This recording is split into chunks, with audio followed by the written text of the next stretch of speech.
All right, for those of you who tuned into yesterday's minisode, we left you with a teaser that we know you've got to hear the end to. So today we're going to talk a little bit about how we saved our family business from the pandemic using really creative ways.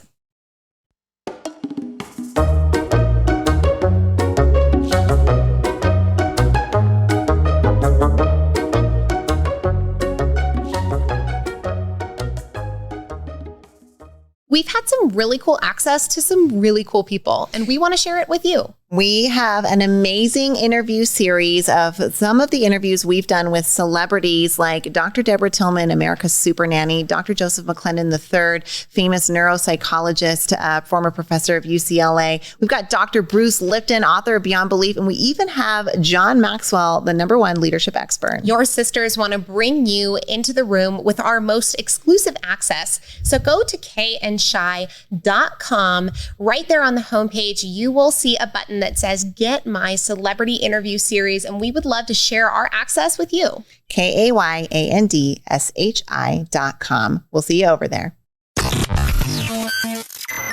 You're enjoying this episode on Angel Phoenix Productions Podcast Network. To explore a complete lineup of quality programs and media production services, head on over to angelphoenix.com or like our Facebook page at facebook.com/Angel Phoenix Productions.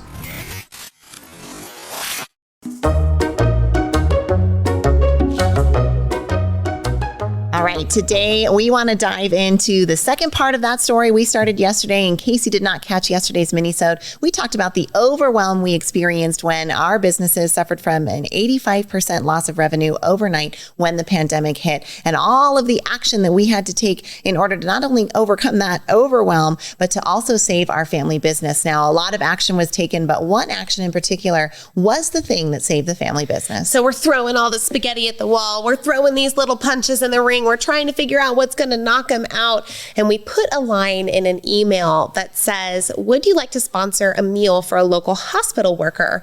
And through our restaurant for $10, you can give us $10. We will keep our people employed and up and running. And you can serve a hot meal to a hospital worker going overtime in our community during this pandemic. So what's really cool is we send out this email and we get a fair amount of response from it. When a fair amount, like we raised a few $100s. So like 30 meals was raised. And we're like, ooh, people are kind of into that. That's really cool. It's more than we sold in gift cards. It certainly was. And that same weekend, we also, another action we had taken was asked one of our mentors if he would have a business call, a business ideation call with us. And so we're on the call with him and he's asking us, what action have you taken? And here's what he's noticing. And he's kind of, being this thinking partner for us. And we tell him about the email and we tell him we got a little bit of traction with this, the hospital workers meals. And he says, that is so amazing. I want to donate $1,000. I want to buy 100 meals. But here's what I want to do, girls. I want you to find a way for us to match that. So I'm going to put up $1,000 and I want you to go see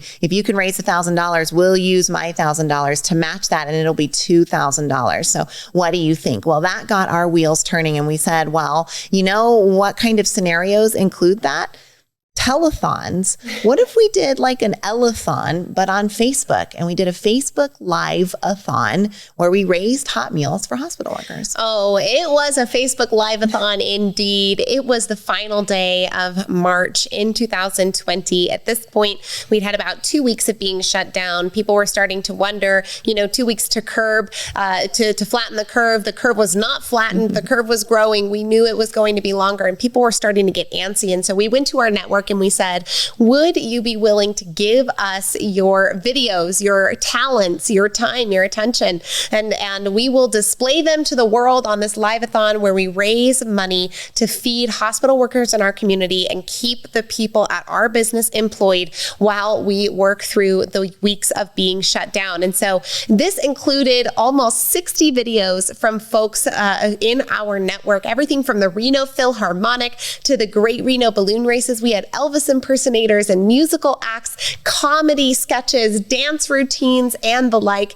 And we held a 4.5-hour Facebook Live-a-thon where we ultimately were able to raise $10,000, 1,000 meals, which carried us for 2 extremely critical payrolls to make sure we didn't have to do layoffs in our business. Now, that strategy ended up working so well that we employed it again 2 more times during the year of 2020 and ultimately raised $40,000. Now, that's 4,000 hospital meals for our workers during a year where they needed that recognition and the community wanted to give that recognition. And so being a vehicle for the community to show their appreciation whilst at the same time keeping our associates employed, whilst at the same time keeping our family business open was such an amazing win-win-win and such a fun story. We loved partnering we were one of the very few vendors to get to partner with the Veterans Hospital here in our town, and each location was partnered with a different hospital. Now, this is all super great, but what I love about this story is that we came from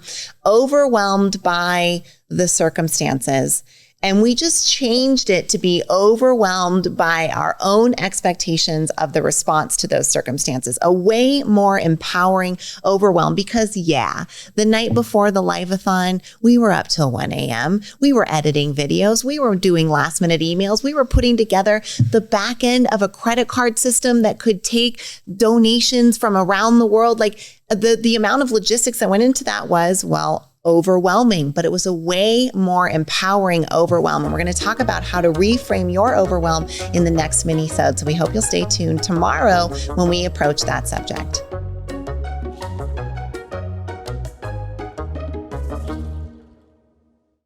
This podcast was a production of Angel Phoenix Productions.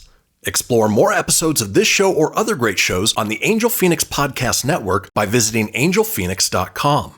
The views expressed in this show do not necessarily represent those of Angel Phoenix Productions or its advertisers and may contain language that's unsuitable for younger listeners.